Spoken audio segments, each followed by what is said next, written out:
Olá, eu sou o pastor Roberto da Igreja Comunhão Cristã de Blumenau. Que alegria ter você conosco aqui no nosso canal. Essa mensagem foi preparada para edificar a sua fé e a sua vida espiritual. Assista, compartilhe e faça com que essa mensagem possa alcançar outras pessoas que você assim conhece. Salmo 22, ainda versículo 28 ao 31, título da mensagem: Foi para isso que eu nasci. Foi para isso que eu nasci. Então, um salmo que eu tenho meditado e eu queria fazer uma minissérie, né? Então, de 3 capítulos, mas vai ser talvez 4 ou 5, né? Mas hoje a gente vai dar uma continuidade no Salmo 22, no versículo 28 só ao 31, que diz assim: Porque o domínio é do Senhor e Ele reina sobre as nações. Todos os grandes da terra comerão e adorarão, e todos os que descem ao pó se prostrarão perante Ele.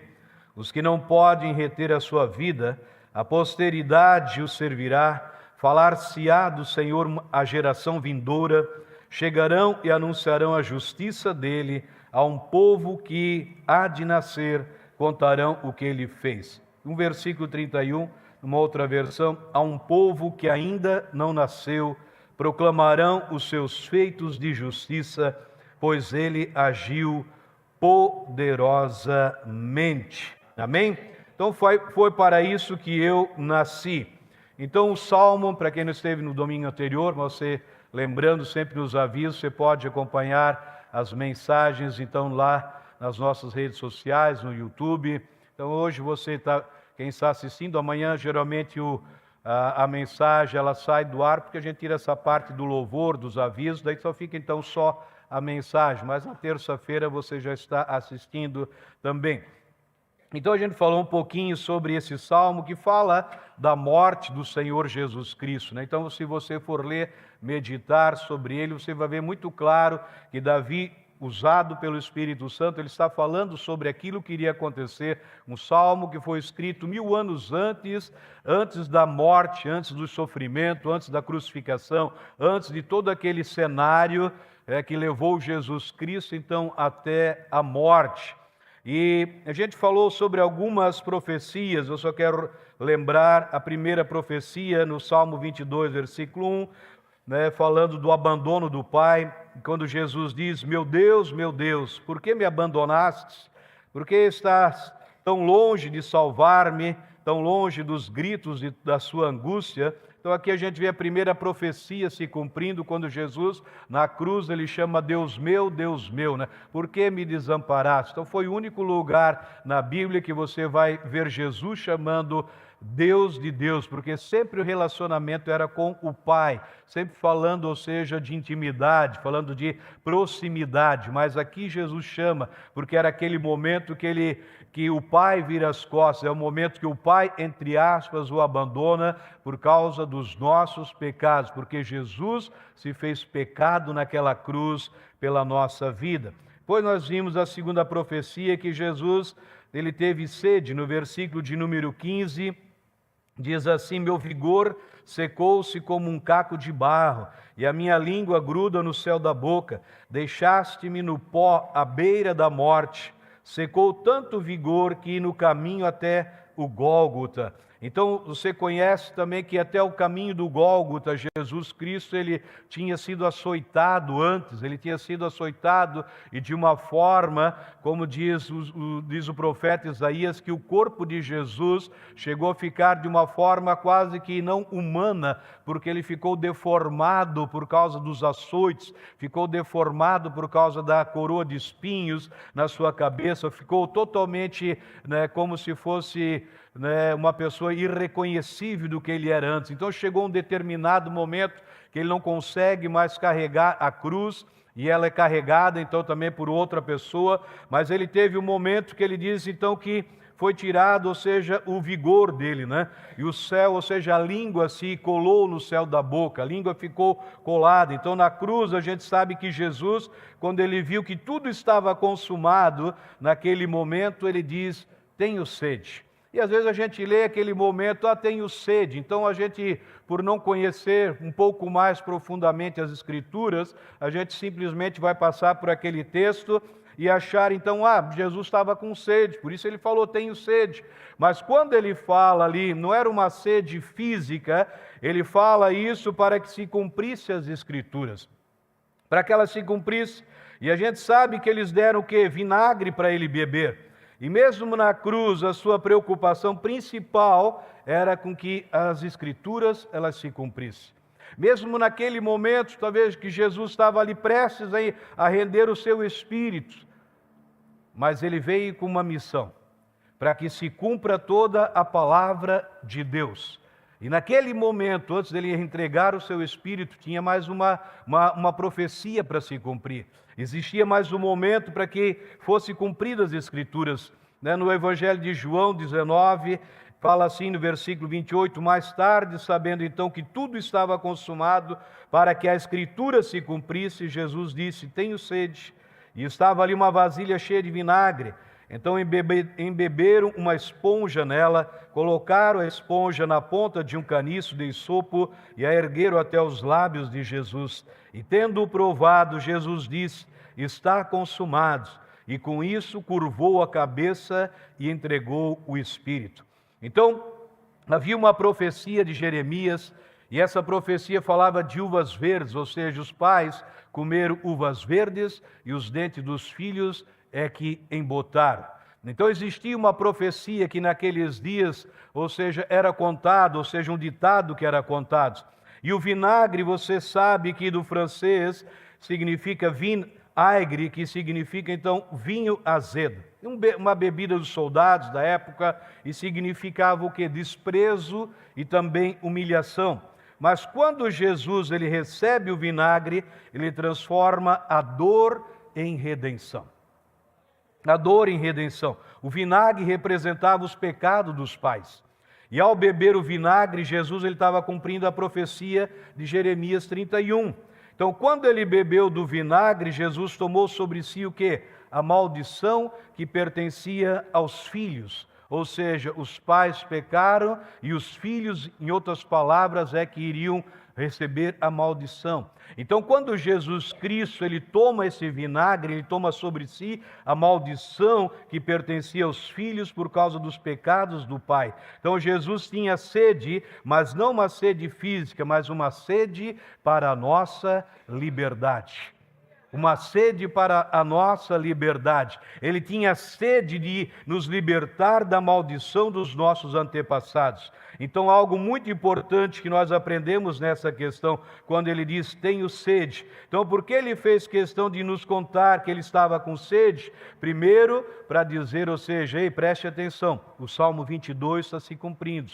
Ele fala sobre mim, ele está totalmente focado naquilo que eu estou passando agora, nesse momento. Ele deixa bem claro quando ele vê que tudo está consumado, então eles trazem para ele vinagre. E nós sabemos então as características do vinagre. Jeremias 31, no versículo 29 em diante, ele diz assim, naqueles dias, veja, naqueles dias não se dirá mais, os pais comeram uvas verdes e os dentes dos filhos se embotaram. Ao contrário, cada um morrerá por causa do seu próprio pecado. Os dentes de todos aqueles que comerem uvas verdes se embotarão.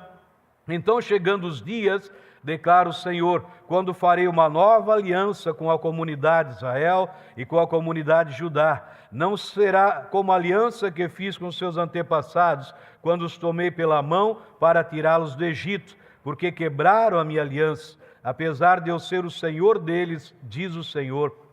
E esta é a aliança que farei com a comunidade de Israel depois daqueles dias, declara o Senhor. Porei a minha lei no íntimo deles e escreverei nos seus corações. Serei o seu Deus deles, serei o Deus deles e eles serão o meu povo. Ninguém mais ensinará ao seu próximo, nem ao seu irmão, dizendo, conheça o Senhor, porque todos eles me conhecerão, desde o menor até o maior, diz o Senhor, porque eu lhes perdoarei a maldade e não me lembrarei mais dos seus pecados.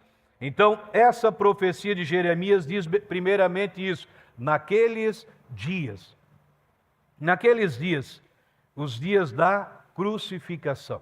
Esses eram os dias que Jeremias, usado por Deus, da mesma forma que Davi estava sendo usado para escrever. Então ele está falando naqueles dias. Quais os dias? O dia da crucificação. Então ele diz, naqueles dias não se dirá mais. Não se dirá mais, os pais comeram uvas verdes e os dentes dos filhos embotaram. Então naqueles dias se dirá que nunca mais será dito que os pais pecaram e os filhos vão ser punidos. Veja que como a Bíblia é interessante, como ela é poderosa, né? Então, quando Jesus diz, tenho sede, é para que se cumprisse essa profecia. Tudo que Jesus ele fez foi focado em nós. Tudo que ele fez foi focado na nossa vida. Então, ele deixa bem claro, por que não se dirá mais? Porque estão chegando os dias, declara o Senhor, quando eu farei uma nova aliança com a comunidade de Israel e com a comunidade de Israel. Então, farei uma nova aliança. Quem fará essa aliança? O próprio Deus. Deus fazendo essa aliança. Então, Deus iria fazer uma nova aliança. Por quê? Porque a outra havia sido, então, quebrada. Então Deus ele decide fazer uma nova. Deus partiu da parte de Deus fazer essa aliança. E nessa nova aliança, conforme diz o texto, né, deixa muito claro, não se dirá mais. Então quero dizer o quê? Sobre esse assunto, meus irmãos, porque eu fiz questão de frisar um pouco mais hoje sobre essa questão, porque a gente ouve muito, né? As pessoas às vezes vêm com perguntas para a gente, pastor, mas eu escutei isso, ou ouvi aquilo, e as pessoas vêm com questionamentos, e principalmente questionamentos, ou seja, usando a Bíblia, mas sem entendimento daquilo que ela está dizendo. Então a palavra está deixando muito claro que chegaria o dia, e esse dia já chegou, que não se dirá mais. Ou seja, é um assunto encerrado. É um assunto que não tem mais nada a ver com as nossas vidas. Porque a gente ouve, pastor, aquela pessoa está sofrendo porque os pais, os antepassados fizeram isso e isso, e agora chegou no filho, chegou no neto. Então a Bíblia ela é muito clara sobre esse texto. Então foi encerrado Jesus dizendo, tenho sede. Então sede aqui para quê? Não uma sede física, mas para colocar o fim numa maldição. Fim numa maldição, sede para pôr fim numa grande injustiça, sede para definitivamente colocar em liberdade todos os que estiverem debaixo dessa nova aliança. Gálatas 3, versículo 13 e 14, Cristo nos redimiu da maldição da lei, quando se tornou maldição em nosso lugar, pois está escrito, maldito todo aquele que for pendurado num madeiro. Então isso para que em Cristo Jesus a bênção de Abraão chegasse também aos gentios, para que recebêssemos a promessa do Espírito mediante a fé. Você pode aplaudir a Deus pela palavra dele? Qual é a bênção de Abraão, pastor? Gênesis 12, versículo 2 e 3, que ele diz assim, eu farei de ti uma grande nação, abençoar-te-ei e engrandecerei o teu nome, e tu serás uma bênção, e em ti serão benditas todas as famílias da terra. Então Jesus, a palavra é muito clara, que assim que Deus falou, em ti eu farei uma aliança, onde que as famílias da terra não serão amaldiçoadas, mas elas serão abençoadas. Abençoado. Por isso você pode sempre deixar bem claro, eu sou parte de uma família abençoada.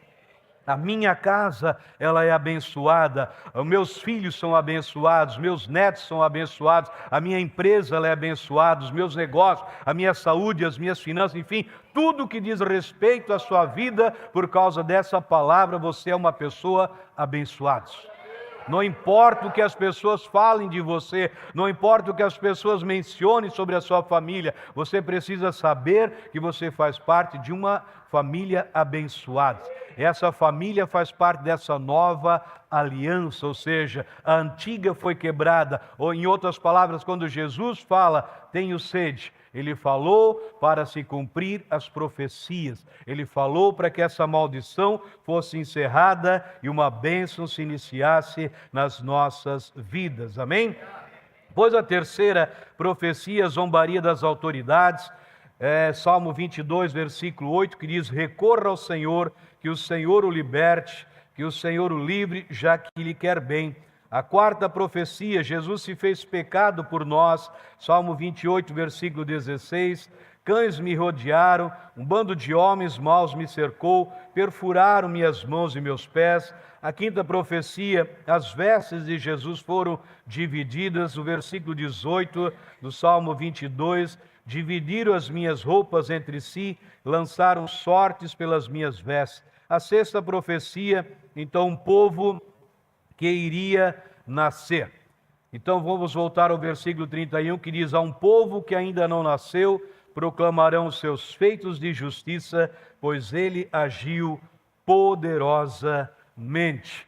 Então eu quero falar um pouco mais nessa, para a gente entrar na sétima profecia, e ali é algo assim bem legal que Deus colocou para trabalhar isso com a igreja também. Então, nessa conclusão, algo muito importante, porque fala de um povo, meus irmãos, um povo que iria dar continuidade a essa obra. Um povo que iria nascer, não era um povo que já existia, mas era um povo que iria nascer. Um povo que iria nascer, por isso eu coloquei o título da mensagem, foi para isso que eu nasci. Foi para isso que Deus permitiu que eu chegasse nesse mundo. Então, aqui na conclusão desse salmo, algo muito poderoso, e um salmo que fala de um povo que não havia nascido, um povo que não fazia parte daquele contexto no qual Davi estava falando, mas esse povo ele já estava nos planos, ou seja, já estava no coração do próprio Deus. Quando Davi, ele inspirado pelo Espírito Santo, ele está falando, e esse povo que irá nascer, quer dizer o quê? Ele usado por Deus, falando de algo que já estava no coração de Deus. Diga comigo, eu faço parte desse povo que não tinha nascido, mas que já nasceu. E esse povo que já nasceu, ele nasceu porque primeiro estava no coração do Pai. Amém. Aleluia.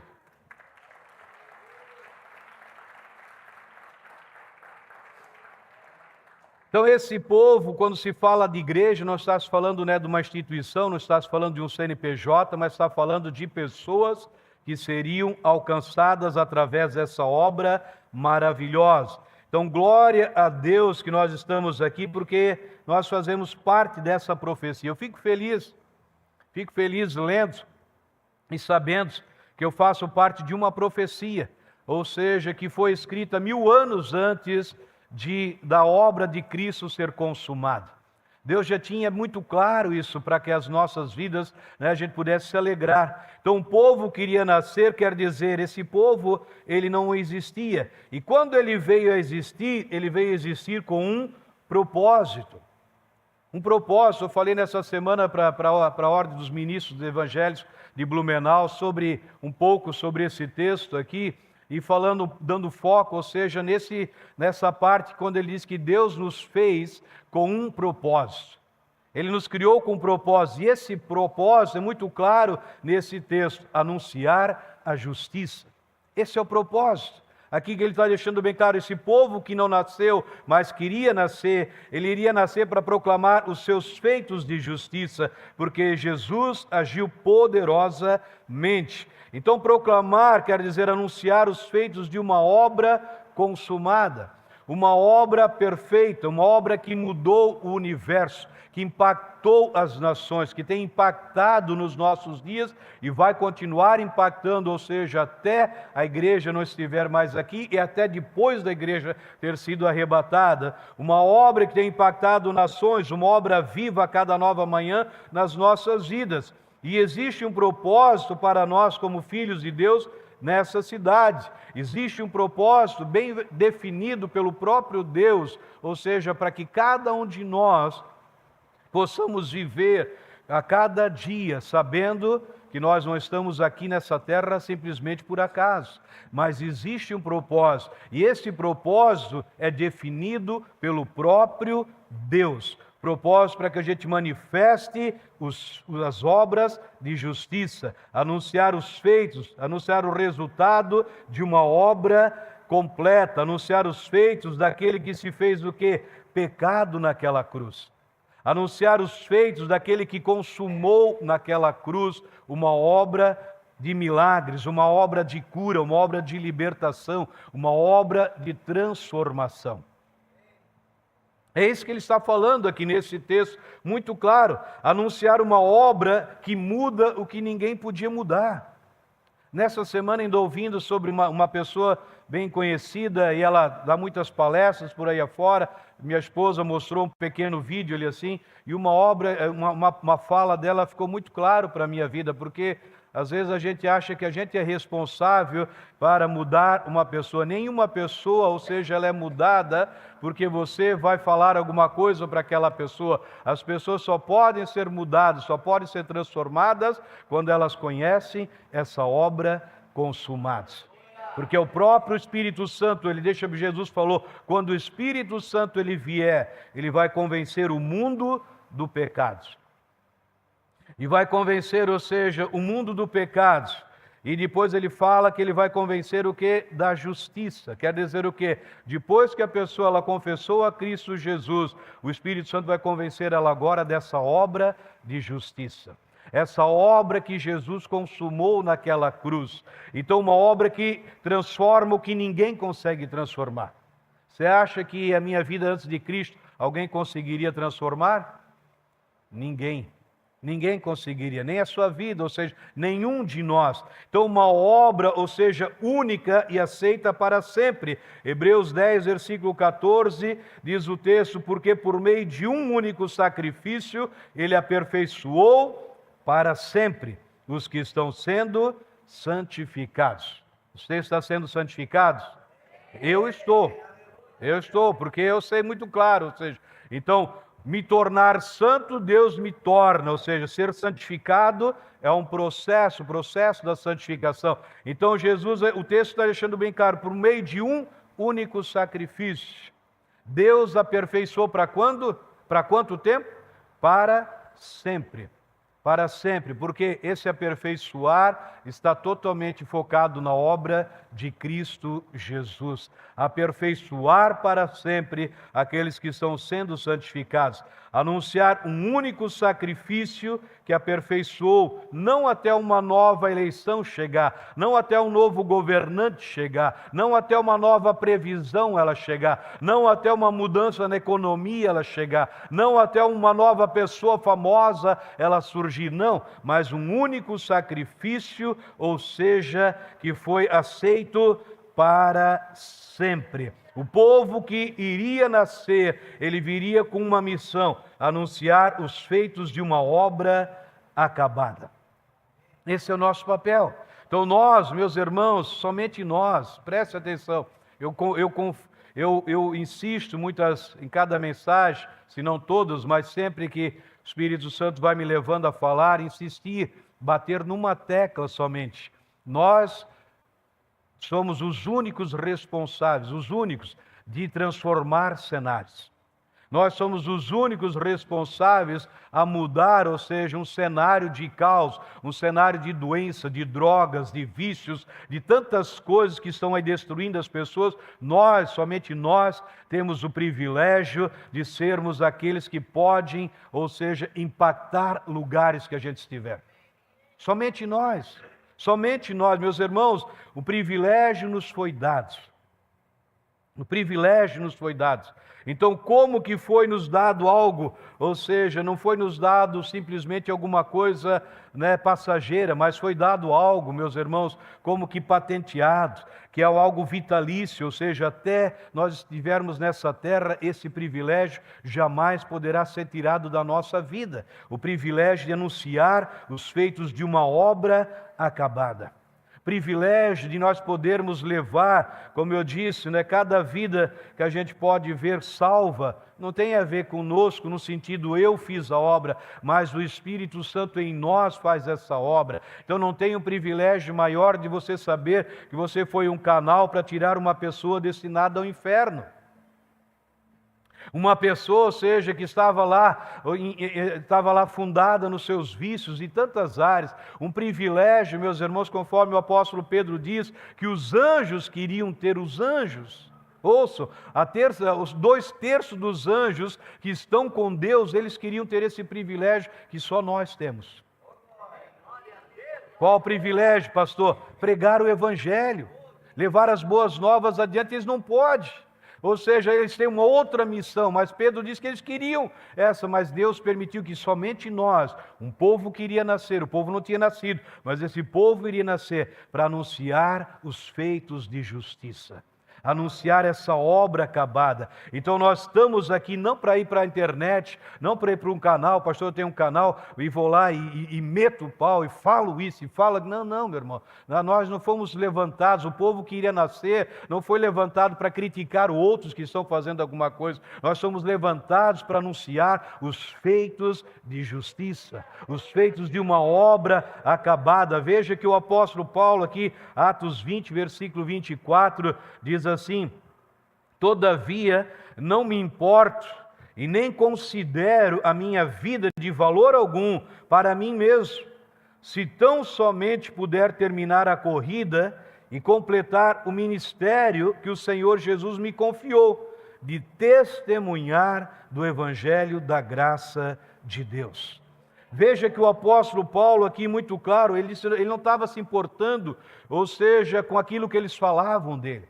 Ele não estava se importando com as perseguições que ele sofria diariamente, porque você sabe, né, que o apóstolo Paulo, a missão dele era chegar até Roma, pregar lá, em outras palavras, para se cumprir o que Jesus tinha falado para ele, mas a Bíblia diz que em cada cidade nova que ele chegava, tinha 2 coisas que ele sabia muito claro.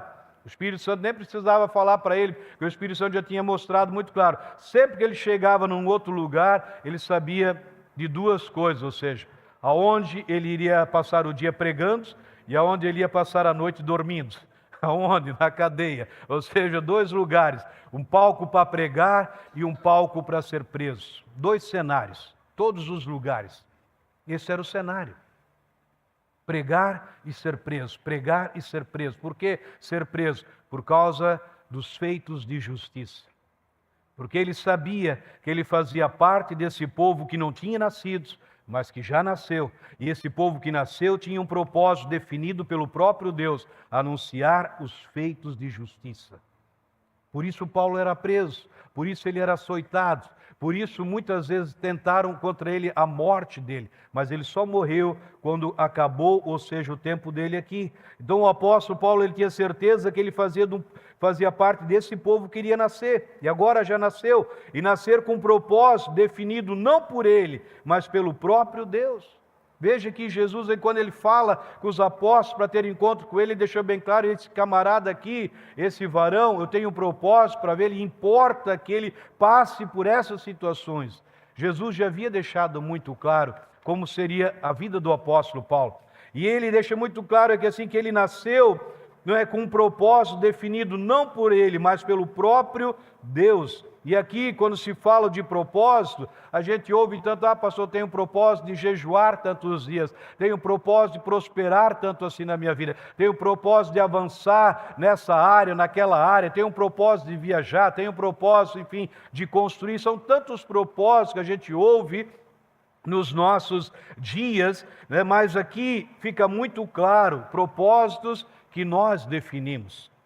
Propósitos que nós definimos, mas quando se trata, quando Deus fala: eu vou levantar um povo, e esse povo não nasceu, o povo vai nascer ainda, mas ele vai nascer com um propósito, só que o propósito definido por mim, um propósito que eu vou definir para este povo. Então, quando Deus fala desse povo, ele está deixando muito claro, ou seja, que esse povo iria nascer com um propósito definido pelo próprio Deus, pelo próprio Pai. Efésios 1, versículo 4 e 5 em diante, diz assim: porque Deus nos escolheu nele antes da criação do mundo para sermos santos e irrepreensíveis em sua presença. Em amor nos predestinou para sermos adotados como filhos, por meio de Jesus Cristo, veja, conforme o bom propósito da sua vontade, para louvor da glória e graça a qual nos deu gratuitamente no amado. Nele temos a redenção por meio do seu sangue, o perdão dos pecados, de acordo com as riquezas da graça de Deus, a qual ele derramou sobre nós com toda sabedoria e entendimento, e nos revelou o mistério da sua vontade, de acordo com o seu bom propósito, que ele estabeleceu em Cristo, isto é, de convergir, fazer convergir em Cristo todas as coisas, celestiais ou terrenas, na dispensação da plenitude dos tempos. E nele fomos também escolhidos, tendo sido predestinados, conforme o plano daquele que faz todas as coisas, segundo o propósito da sua vontade, a fim de que nós, os que primeiro esperamos em Cristo, sejamos para o louvor da sua glória. Amém. Quem crê, aplauda o Senhor também.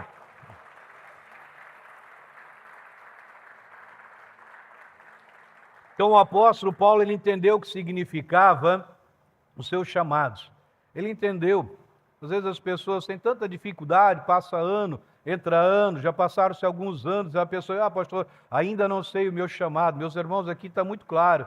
Então ele deixa claro que o apóstolo entendeu terminar a corrida, completar o ministério que o Senhor Jesus me confiou, o quê? De testemunhar do evangelho da graça de Deus.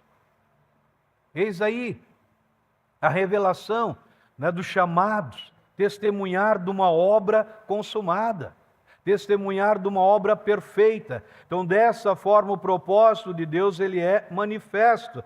Então, pastor, eu tenho o desejo de ser como o apóstolo Paulo. E o que te impede? Pastor, porque não sei se eu estou preparado, mas preparado para quê? Tem que estar preparado para testemunhar de uma obra consumada. Amém? Foi com esse propósito da parte de Deus que esse povo queria nascer, se manifestasse. Atos 15, versículo 14, diz um texto, Atos 15, versículo 14, Simão nos expôs como Deus no princípio, voltou-se para os gentios, a fim de reunir dentre as nações um povo para o seu nome. Veja que ele está confirmando mais uma vez, era a vontade de Deus que entre os gentios se levantasse um povo para que viesse a ser o louvor do nome de Deus. Então, quando Davi ele está falando desse povo, ele não está falando dos judeus e não está falando dos gentios, mas ele está falando de um povo que iria nascer, ou seja, dos gentios sairia o quê? A igreja do Senhor Jesus Cristo. Então nós não somos judeus, mas também não somos mais gentios. Nós agora somos igreja do Senhor Jesus Cristo. Já falei várias vezes, você não vai encontrar igreja falando no Antigo Testamento, você não encontra igreja falando nos 4 evangelhos, você só vai encontrar a igreja em Atos capítulo 11, versículo 26 e 25 em diante, que diz assim: Então Barnabé foi a Tarso procurar Saulo, e quando o encontrou, levou-o para Antioquia. Assim, durante um ano inteiro, Barnabé e Saulo se reuniram com a igreja e ensinaram a muitos. E em Antioquia, os discípulos foram pela primeira vez chamados cristãos. A primeira vez. Ou seja, que você vai encontrar nas Escrituras a igreja do Senhor Jesus. Depois do Pentecostes, depois do Espírito Santo ser derramado, depois do Evangelho ter sido pregado, a igreja ela acaba surgindo. Então nós somos a igreja do Deus vivo, os regenerados, os nascidos de novo, um povo que não existe mais condenação. Romanos 8, versículo 1. Portanto, agora já não há mais condenação para aqueles que estão em Cristo Jesus. Amém? Então, um povo que era inimigo de Deus, mas hoje somos filhos de Deus. Somos herdeiros de Deus. Somos co-herdeiros com Cristo Jesus. Tudo isso e muito mais está se falando de um povo que não tinha nascido, mas um povo que já nasceu. E esse povo somos nós. Esse povo, quero encerrar com esses versículos, Lucas capítulo 10, versículo 19. Lucas 10, versículo 19, que diz assim: Eu dei a vocês autoridade para pisarem sobre cobras e escorpiões e sobre todo o poder do inimigo. Nada lhes fará dano. Nada lhes fará dano. Meus irmãos, poder e autoridade, preste atenção. Isso é uma hora que o diabo não quer que você ouça. Os demônios não querem que você ouça. Mas Jesus, para esse povo, porque você não vê isso, você não vê nos antepassados as pessoas resistindo ao diabo. Procure de Gênesis, procure tirando a parte da serpente ali quando engana Eva, procure outros versículos ali, se você vê os antepassados resistindo os demônios, se você vê eles resistindo, combatendo o diabo, lá era o combate na espada. O combate era acabar com aqueles povos que eram inimigos de Deus. Mas quando a igreja ela surge, quando Jesus ele vem concluir uma obra, ele vem consumar uma obra, ele acaba essa obra e daí nos dá esse poder e autoridade para pisar. Para pisar, bata com o seu pé no chão. Ele me deu uma autoridade para pisar, para pisar, para pisar. É isso que ele está falando muito claro, pisar cobras, pisar serpentes e escorpiões. Pastor, então nós temos que ir lá para Itajaí e acabar com a invasão de escorpião. Não. Ou seja, não é para pisar nesses escorpiões ali. Ali é para recolher os escorpiões e dar em outros largares, em outro lugar. Mas quando ele fala de escorpiões, serpentes, ele está falando de demônios. Porque ele está dizendo, né, escorpiões, serpentes e toda obra do inimigo. Não são algumas obras do inimigo. Nós não podemos esquecer que quando Jesus, um dos feitos dele, quando ele veio a essa terra, a palavra é muito clara que ele veio para destruir as obras do diabo. Destruir, pisar, serpente e escorpiões. Poder para pisar, meus irmãos, poder não para aliciar, não é poder para barganhar, não é poder para se vangloriar, mas é poder para pisar. É poder para pisar o super El Ninho. Não é poder para a gente exaltar o super El Ninho. Na verdade, ele não é super, né? Quem botou ele de super é as vozes, né? Você sabe disso, né? Ele pode estar surgindo desse tamanho assim, mas as vozes vão deixando ele cada vez maior. As vozes vão dando cada vez mais poder para ele, poder que ele não tinha. Você sabe que o diabo ele só tem poder, aquele poder que nós damos para ele.